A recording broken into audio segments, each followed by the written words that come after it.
আসসালামু আলাইকুম প্রিয় দর্শক, অন্নমঞ্চের আলোচনায় আপনাদের সকলকে আমন্ত্রণ জানাচ্ছি। প্রতিমন্ত্রী পদমর্যাদার বাংলাদেশের প্রধানমন্ত্রীর এক উপদেষ্টা ভারতের দিল্লি বিমানবন্দরে অপ্রীতিকর ও অনাকাঙ্ক্ষিত পরিস্থিতির মুখোমুখি হয়েছেন। বাংলাদেশের দৈনিক প্রথম আলোর খবরে বলা হয়েছে, কূটনৈতিক চিঠি দিয়ে আগে জানানোর পরও গতকাল রোববার সন্ধ্যায় ভারতের ইমিগ্রেশন কর্তৃপক্ষ রহস্যজনক কারণে প্রধানমন্ত্রীর উপদেষ্টা জাহেদুর রহমানকে দিল্লিতে ঢুকতে বাধা দিয়েছে। এই ঘটনায় ভারতের পক্ষ থেকে কোনো মন্তব্য করা না হলেও বাংলাদেশের পররাষ্ট্র মন্ত্রণালয়ের পক্ষ থেকে ভারতের উপ হাই কমিশনারকে তলব করে প্রতিবাদ জানানো হয়েছে। এমন ঘটনায় প্রশ্ন উঠেছে, এই পরিস্থিতির জন্য দায় কার?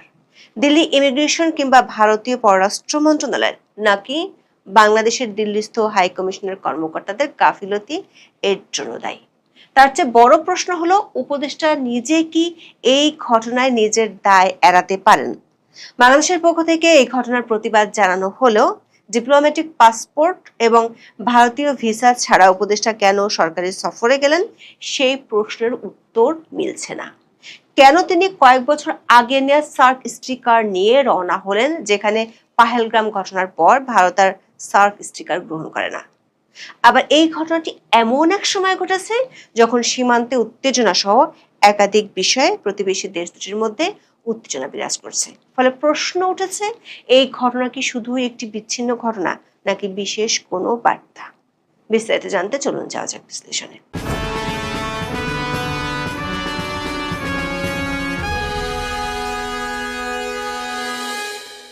প্রথমেই জেনে নেওয়া যাক, দিল্লি এয়ারপোর্টে বাংলাদেশের প্রধানমন্ত্রী তারেক রহমানের উপদেষ্টা ডক্টর জাহেদুর রহমানের সাথে ঠিক কি ঘটেছিল।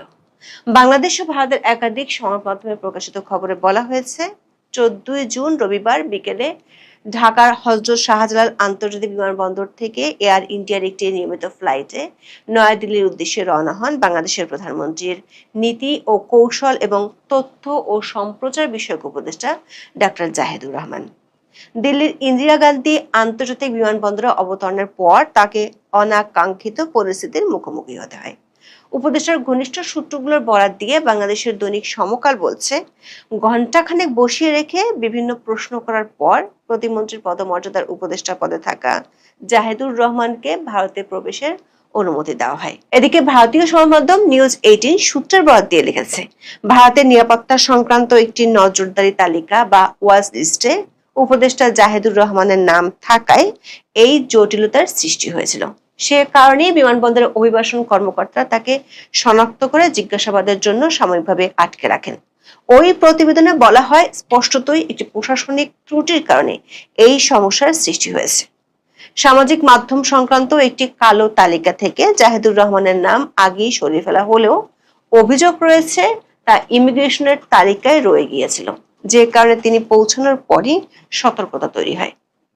পরে এই অসঙ্গতি শনাক্ত ও সমাধান করার পর কর্মকর্তারা তাকে ভারতে প্রবেশের অনুমতি দেন। কিন্তু ভারতীয় ইমিগ্রেশন কর্তৃপক্ষের আচরণ যথাযথ না হয় উপদেষ্টা তার পাসপোর্ট ফেরত চান এবং দেশে ফেরার প্রস্তুতি নেন। একটি সূত্র বলছে, ভারতের সমালোচনার কারণে বাংলাদেশের বেশ কিছু ইউটিউব চ্যানেল দেশটিতে নিষিদ্ধ। ডক্টর জাহেদুর রহমানের ব্যক্তিগত ইউটিউব চ্যানেলটি ভারতে দেখা যায় না। বিবিসি বাংলার খবরে বলা হয়েছে, বাংলাদেশে 2024 সালের অগস্টে শেখ হাসিনা সরকারের পতনের আগে জাহেদুর রহমানের ইউটিউব চ্যানেল ভারতে নিষিদ্ধ করা হয়েছিল। আজ ভারত থেকে জাহেদুর রহমানের ইউটিউব চ্যানেলে ঢোকার চেষ্টা করলে এই বার্তা এসেছে। এখানে লেখা আছে, জাতীয় নিরাপত্তা ও জনশৃঙ্খলার সঙ্গে সম্পর্কিত সরকারি একটি আদেশের কারণে এই কন্টেন্ট এখন পাওয়া যাচ্ছে না। বিনিউজ 24 এর খবরে বলা হয়েছে, দিল্লি থেকে শ্রীলঙ্কার কলম্বো হয়ে সোমবার বেলা 11:30টার দিকে তিনি ঢাকার শাহজালাল আন্তর্জাতিক বিমানবন্দরে পৌঁছান। এই সময় বিমানবন্দরে উপস্থিত সাংবাদিকেরা দিল্লির ঘটনা নিয়ে জানতে চাইলে কোনো মন্তব্য করেননি উপদেষ্টা। ঘটনাটি ভারত ও বাংলাদেশের সংবাদ মাধ্যমগুলোতে প্রকাশ হওয়ার পর বেশ হইচই পড়ে যায়। ঘটনার বিশ্লেষণে বেশ কিছু প্রশ্ন উঠে আসে। অনেকেই সামাজিক মাধ্যমে প্রশ্ন করেন, এই ঘটনার দায় কার? প্রথমত দেখার বিষয়, ডক্টর জাহেদুর রহমান কোনো ব্যক্তিগত সফরে নয়, বরং রাষ্ট্রীয় সফরে ভারত গিয়েছিলেন। ভারতীয় পত্রিকা আনন্দবাজারের খবরে বলা হয়েছে, ইন্ডিয়ান ওশান রিম অ্যাসোসিয়েশন বা IOR এর সিনিয়র প্রতিনিধিদের কমিটির 28তম বৈঠকের আয়োজন করা হয়েছে দিল্লিতে। ভারতের পররাষ্ট্র মন্ত্রণালয়ের নেতৃত্বে 15 থেকে 16 জুন ওই বৈঠক হবে। বাংলাদেশের প্রতিনিধি হিসেবে সেই বৈঠকে যোগ দিতে গিয়েছিলেন ডক্টর জাহেদ। IORA হলো ভারত মহাসাগরীয় অঞ্চলের 23টি সদস্য রাষ্ট্র এবং 11টি সংলাপ অংশীদার নিয়ে গঠিত একটি অত্যন্ত প্রভাবশালী বহুপাক্ষিক আঞ্চলিক সংস্থা। এই সংস্থার মূল কাজ হলো ভারত মহাসাগরীয় অঞ্চলের সামুদ্রিক নিরাপত্তা, বাণিজ্য ও বিনিয়োগের সুবিধা, মৎস্য ব্যবস্থাপনা, দুর্যোগ ঝুঁকি মোকাবেলা এবং বিজ্ঞান ও প্রযুক্তিগত সহযোগিতা বাড়ানো। বাংলাদেশ এই ফোরামের সক্রিয় একটি সদস্য এবং এই অঞ্চলের জলসীমা সুরক্ষায় ঢাকার ভূ রাজনৈতিক অবস্থান অত্যন্ত কৌশলগত। 2026 সালে এই সম্মেলনটির মূল সমন্বয়ক ও আয়োজক ছিল যৌথভাবে IORA সচিবালয় এবং আয়োজক দেশ হিসেবে ভারত সরকার পররাষ্ট্র মন্ত্রণালয় বা ministry of external affairs MEA। Bangladesh IORA এর সক্রিয় অংশীদার হওয়ায় নিয়ম অনুযায়ী বাংলাদেশের পররাষ্ট্র মন্ত্রণালয়কে আনুষ্ঠানিকভাবে এই বৈঠকে অংশগ্রহণের জন্য আমন্ত্রণ পাঠানো হয়। ভারতের পররাষ্ট্র মন্ত্রণালয় যদি কোনো দেশকে নিমন্ত্রণ করে তাহলে নিয়ম অনুযায়ী ওই দেশের প্রতিনিধিকে রিসিভ করার জন্য আয়োজকদের পক্ষ থেকে লিয়াজো অফিসার হিসেবে কারো দিল্লি বিমানবন্দরে থাকার কথা ছিল, কিন্তু ঘটনার বিশ্লেষণে দেখা যাচ্ছে সেরকম কেউ ছিলেন না। আবার বাংলাদেশের দিল্লি হাই কমিশনের প্রতিনিধিরাও থাকার কথা ছিল। দৈনিক প্রথম আলোর খবরে বলা হয়েছে ডক্টর জাহেদ যে IORA এর বৈঠকে বাংলাদেশের প্রতিনিধিত্ব করবেন, রবিবার সন্ধ্যায় যে তিনি পৌঁছাবেন, শুক্রবারে তা কূটনৈতিক চিঠি দিয়ে সরকারিভাবে ভারতের পররাষ্ট্র মন্ত্রণালয়কে জানানো হয়েছিল। সেই সঙ্গে দিল্লির বাংলাদেশ হাই কমিশনার রিয়াজ হামিদুল্লাহ ফোনেও এই বিষয়ে কথা বলেছিলেন সংশ্লিষ্ট মন্ত্রণালয়ের সঙ্গে। তারপরেও কেন এই পরিস্থিতি তৈরি হলো স্পষ্ট নাই। তবে সবচেয়ে গুরুত্বপূর্ণ প্রশ্নটি উঠেছে ডক্টর জাহেদুর রহমানের পাসপোর্ট ও ভিসা বিষয়। 3.5 মাস আগে প্রতিমন্ত্রীর পদমর্যাদায় বাংলাদেশের প্রধানমন্ত্রীর উপদেষ্টা হিসেবে ডক্টর জাহেদুর রহমানকে নিয়োগ করা হয়। সাধারণ নিয়ম অনুযায়ী VIP প্রোটোকল পাওয়ার উপযুক্ত ব্যক্তিরা নিয়োগের প্রথম সপ্তাহে লাল বা কূটনৈতিক পাসপোর্ট পেয়ে থাকেন। কূটনৈতিক বা ডিপ্লোম্যাটিক পাসপোর্ট দেওয়া হয় বাংলাদেশের পররাষ্ট্র মন্ত্রণালয় থেকে এবং এই পাসপোর্ট ইস্যু করার সময় সবুজ পাসপোর্টের গায়ে ইনভ্যালিড বা অকার্যকর সিল মেরে দেওয়া হয়। বাংলাদেশ সরকারের প্রথা অনুযায়ী ডিপ্লোম্যাটিক পাসপোর্ট পাওয়ার যোগ্য ব্যক্তিরা লাল পাসপোর্ট ছাড়া বিদেশ ভ্রমণ করেন না। তাদের স্ত্রী, পুত্র, সন্তানরা চাইলে এই পাসপোর্ট নিতে পারেন, তবে তাদের জন্য এটি ঐচ্ছিক। প্রশ্ন উঠেছে, এমন কড়া নিয়ম থাকা সত্ত্বেও কেন ডক্টর জাহেদুর রহমান, যিনি প্রধানমন্ত্রীর উপদেষ্টা, তিনি সবুজ পাসপোর্ট নিয়ে ভারতে গিয়েছেন? তা নিয়ে সাধারণ মহলে ব্যাপক চাঞ্চল্য সৃষ্টি হয়েছে। কূটনৈতিক সূত্রগুলো বলছে, বাংলাদেশ হাইকমিশন ভারতীয় পররাষ্ট্র মন্ত্রণালয়কে আনুষ্ঠানিকভাবে তার সফরের ব্যাপারে কূটনৈতিক নোটের মাধ্যমে অবহিত করলেও ভারতীয় বিমানবন্দর ইমিগ্রেশন যে ধরনের ডেটাবেস নির্ভর, সেখানে লাল পাসপোর্টের বাইরে অতিরিক্ত মর্যাদা দেওয়া হয় না। এখানে আরো একটি গুরুত্বপূর্ণ প্রশ্ন উঠে এসেছে, সেটি হলো ভারতে একটি গুরুত্বপূর্ণ সরকারি বৈঠকে অংশ নিতে যাওয়া সত্ত্বেও ডক্টর জাহেদের পাসপোর্টে কোনো ভারতীয় জাতীয় ভিসা বা কূটনৈতিক ভিসা ছিল না। এর পরিবর্তে তিনি ভ্রমণ করেছিলেন একটি সার্ক ভিসা এক্সিবিশন স্টিকার নিয়ে। 1988 সালে পাকিস্তানের ইসলামাবাদে অনুষ্ঠিত 4th সার্ক সম্মেলনে দক্ষিণ এশিয়ার জনগণের মধ্যে পারস্পরিক যোগাযোগ বাড়ানোর লক্ষ্যে এই বিশেষ ব্যবস্থার প্রস্তাব করা হয়। পরবর্তীতে 1992 সালে এটি আনুষ্ঠানিকভাবে চালু হয়। তবে সার্ক ভিসা এক্সিবিশন স্টিকার কোনো আন্তর্জাতিক বা বৈশ্বিক সংস্থা সরাসরি দেয় না। এই স্টিকারটি ইস্যু করার দায়িত্ব সম্পূর্ণরূপে সংশ্লিষ্ট নাগরিকের নিজ দেশের স্বরাষ্ট্র বা পররাষ্ট্র মন্ত্রণালয়ের উপর ন্যস্ত থাকে। সার্কের নির্ধারিত নীতিমালা অনুসরণ করে সদস্য রাষ্ট্রগুলো তাদের নিজ নিজ দেশের নাগরিকদের আবেদন যাচাই করে স্টিকার মঞ্জুর করে। বর্তমানে 24টি নির্দিষ্ট শ্রেণীর নাগরিক এই স্টিকার পাওয়ার যোগ্য, যার মধ্যে রয়েছেন রাষ্ট্রীয় উচ্চপদস্থ কর্মকর্তা, সংসদ সদস্য, বিচারপতি, প্রথম শ্রেণীর আমলা, ব্যবসায়ী নেতা, স্বীকৃত সাংবাদিক এবং ক্রীড়াবিদ। তবে সার্ক ভিসা নীতিমালার মধ্যে স্পষ্ট উল্লেখ আছে, কোন সদস্য রাষ্ট্র যদি মনে করে কোন নির্দিষ্ট ব্যক্তি তাদের জাতীয় নিরাপত্তা, জনশৃঙ্খলা বা রাষ্ট্রীয় স্বার্থের জন্য হুমকি স্বরূপ, তবে তারা যে কোনো মুহূর্তে সেই ব্যক্তির সার্ক স্টিকার থাকা সত্ত্বেও তার প্রবেশাধিকার প্রত্যাখ্যান করতে পারে। ভারত ইতিমধ্যে পাকিস্তানের নাগরিকদের জন্য সার্ক ভিসা এক্সিবিশন স্কিম সম্পূর্ণ স্থগিত করে রেখেছে। 2025 সালের পাহেলগ্রাম জঙ্গি হামলার পর ভারতের কেন্দ্রীয় নিরাপত্তা পরিষদ পাকিস্তানি নাগরিকদের জন্য এই স্কিমের সমস্ত সুযোগ সুবিধা প্রত্যাহার করে নেয়। বিবিসি বাংলার খবরে বলা হয়েছে, সম্মেলনে যোগ দিতে ডক্টর জাহেদ ব্যবহার করেছেন আগে থেকে নেওয়া একটি সার্ক স্টিকার, যা বেশ কয়েক বছর আগে নেওয়া হয়েছিল। বিমান থেকে নেমে মিস্টার রহমান তার এই পাসপোর্ট ভারতীয় ইমিগ্রেশনে দেওয়ার পর তাকে অপেক্ষা করতে বলা হয়। এরপর দীর্ঘ সময় ধরে তিনি সেখানে অপেক্ষমান ছিলেন এবং সেখানকার কর্মকর্তারা তাকে জিজ্ঞাসাবাদ করেছে, এমন তথ্য পাওয়া গেছে। সূত্রগুলো বলছে, জাহেদুর রহমানের পাসপোর্টে ভারত সরকারের তালিকায় ফ্ল্যাগ ছিল, অর্থাৎ এই পাসপোর্টটি ভারত সরকারের সতর্কতামূলক আপত্তি তালিকায় ছিল। তবে এ বিষয়ে ভারতের কর্মকর্তারা কিছু জানাননি। প্রশ্ন উঠেছে, কূটনৈতিক পাসপোর্ট ছাড়া সাধারণ পাসপোর্টে সরকারি সফরে যাওয়া ডক্টর জাহেদের ব্যক্তিগত ভুল নাকি বড় ধরনের নিয়মের লঙ্ঘন?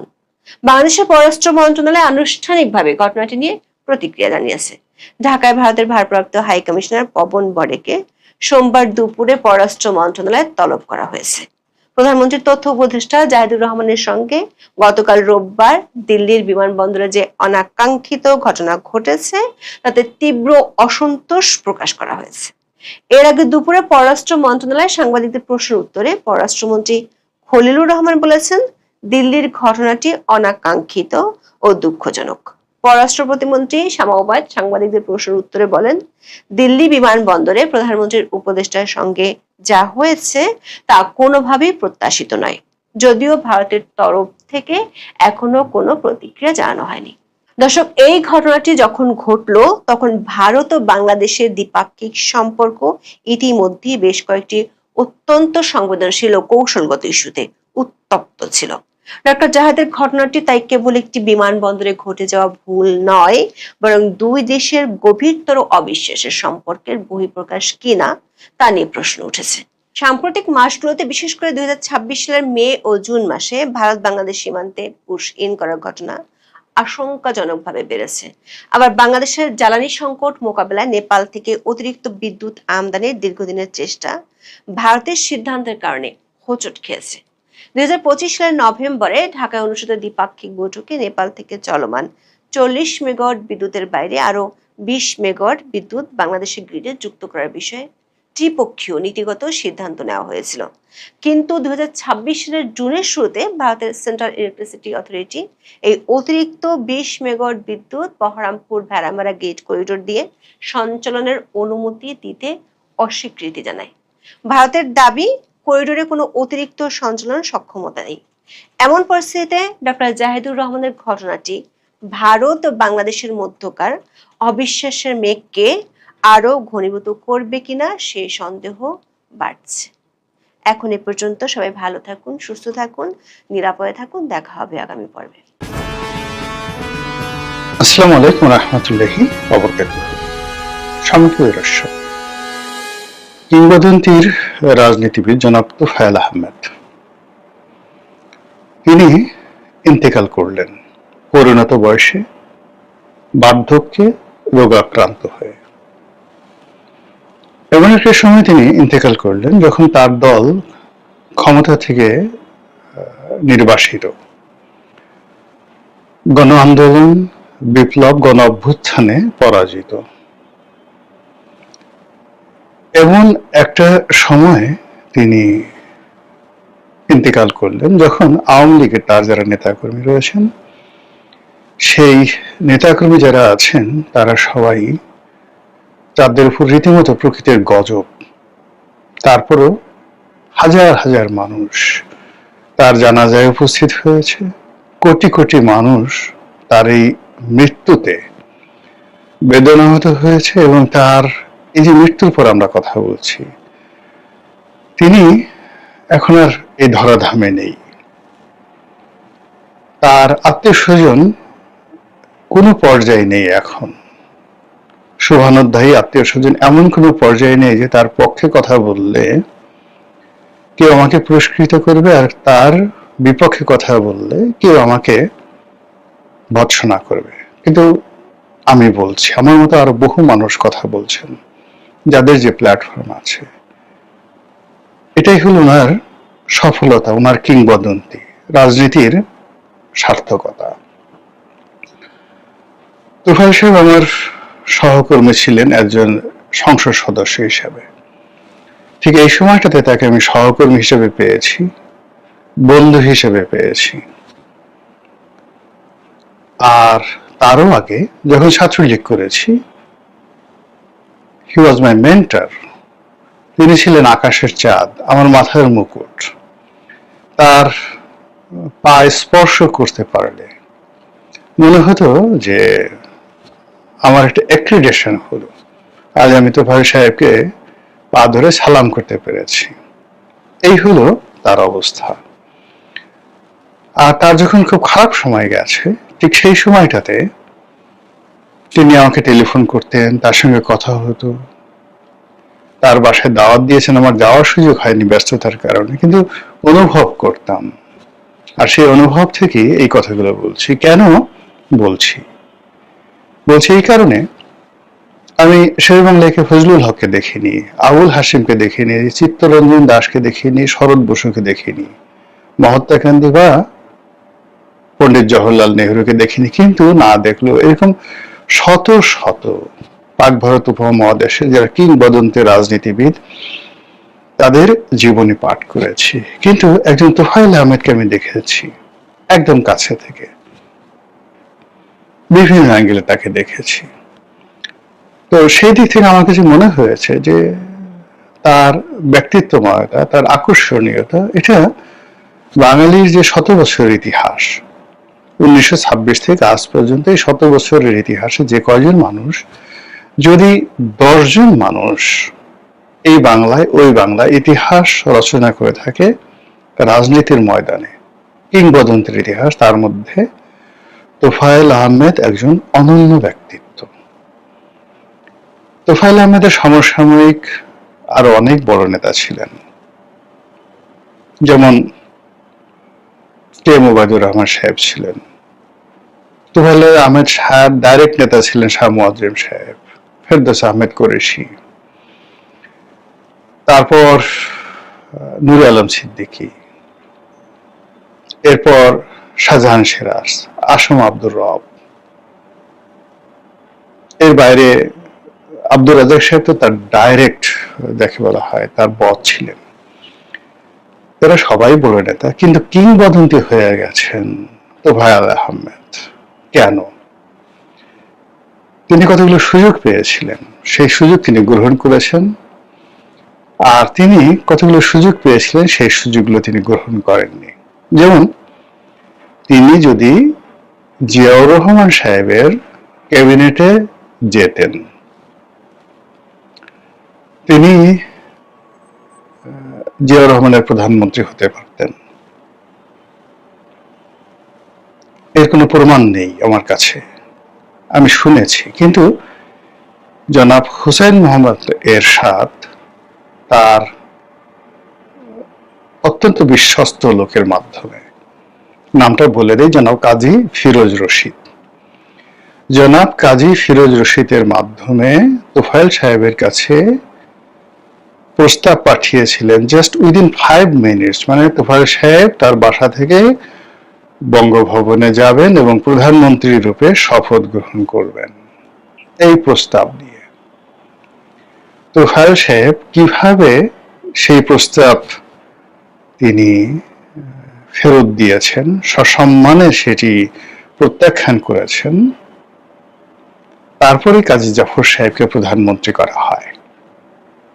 এই হলো তোফায়েল আহমেদ। মানে তার জীবনে অনেকগুলো সুযোগ এসেছে, তিনি সেই সুযোগগুলো গ্রহণ করেননি। ইভেন 11 সময়টিতে যেভাবে তাকে চাপ দেওয়া হয়েছিল, প্রেসার দেওয়া হয়েছিল, বিএনপির যারা 11 লোকজন ছিলেন তারা কিন্তু সরাসরি বেগম জিয়ার বিরুদ্ধে নেমে গেছেন। তারা সবাই সেই নির্বাচন কমিশন থেকে চাবি নিয়ে পল্টন অফিস খুলতে এসেছেন। তারা প্রেসের সামনে এসেছে জিয়াউর রহমান, তারপরে বেগম জিয়া এবং তারেক রহমানের 14 গোষ্ঠী উদ্ধার করেছেন।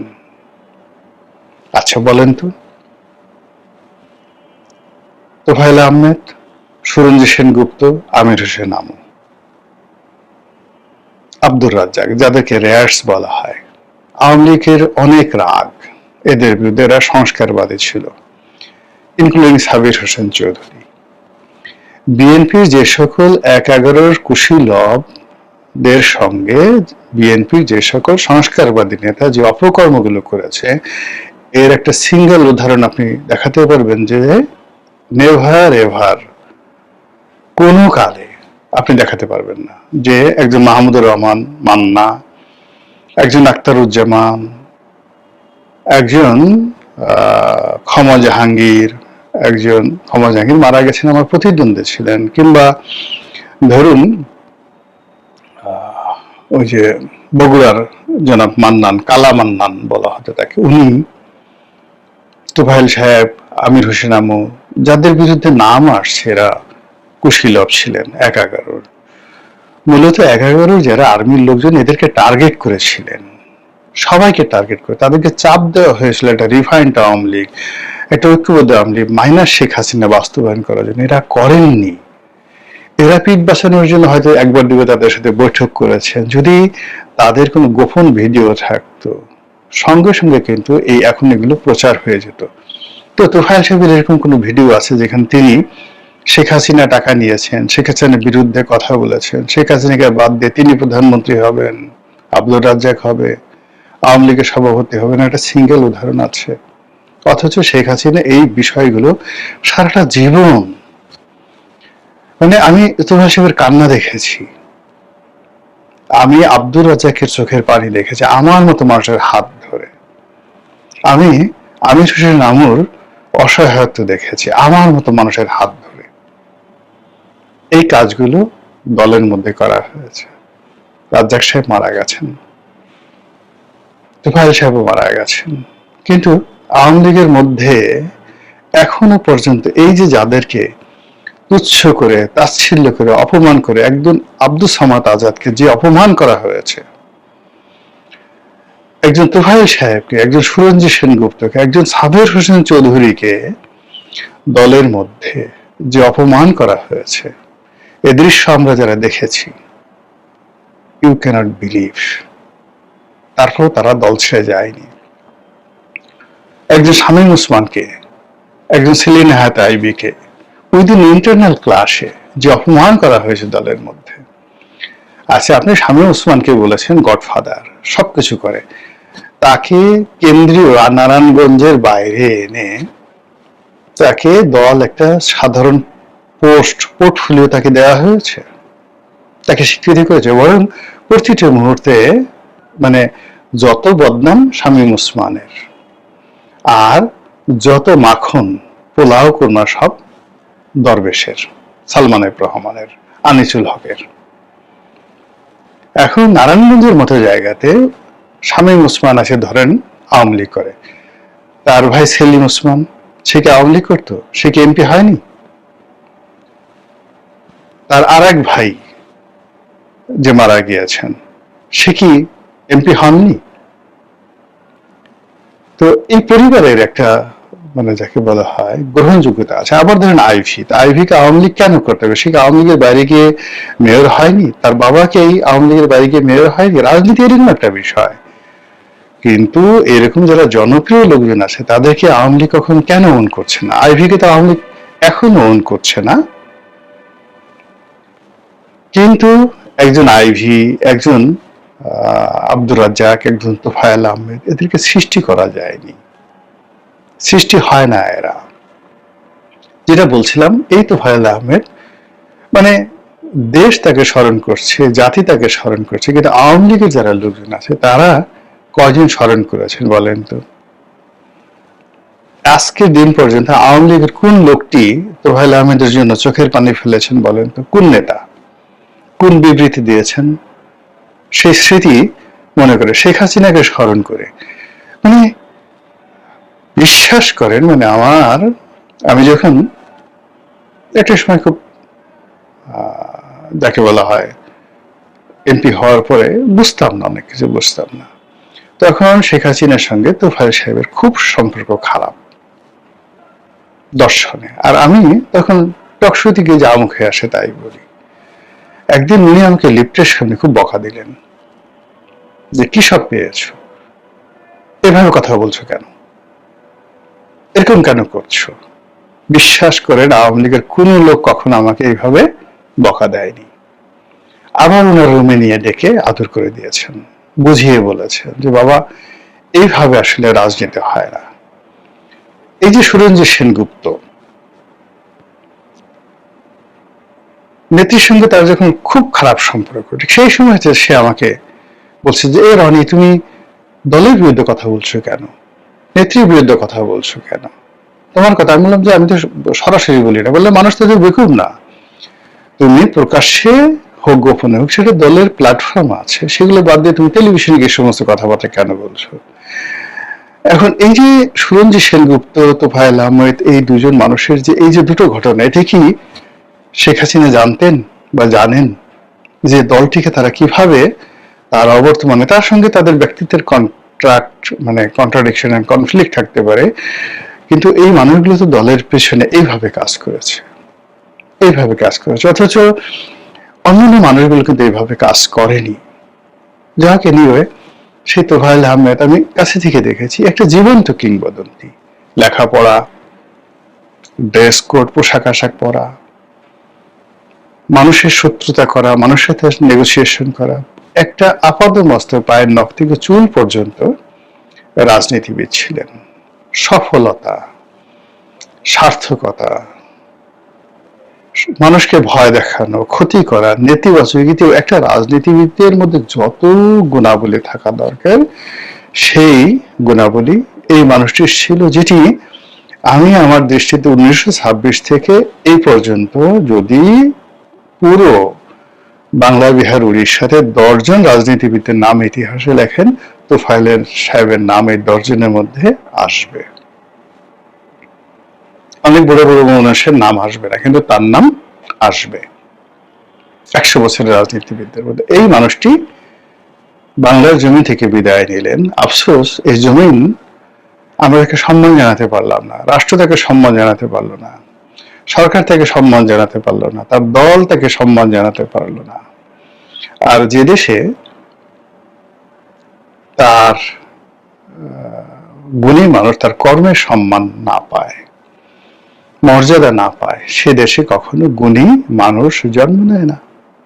সেদিক থেকে তোফায়েল আহমেদের এই যে মৃত্যু, এই মৃত্যু কেবল তার জন্য নয়, আমাদের পুরো জাতির জন্য একটি দুঃসংবাদ যে এইরকম তোফায়েল আহমেদ আর জন্ম নেবে না। দ্বিতীয়ত আধ্যাত্মিকতায় আসি, তার এই পরিণতি কেন হলো? উসমান হাদির জানাজা এত লোক হলো কেন? বেগম খালেদা জিয়ার জানাজা এত লোক হলো কেন? তারপর জিয়াউর রহমানের জানাজাতে এত লোক হলো কেন? তাহলে জিয়াউর রহমান, উসমান হাদি, তারপর বেগম জিয়া, এখন এই জিনিসগুলো পরস্পরের সঙ্গে কিন্তু যাকে বলা হয় মানুষ তুলনা করছে।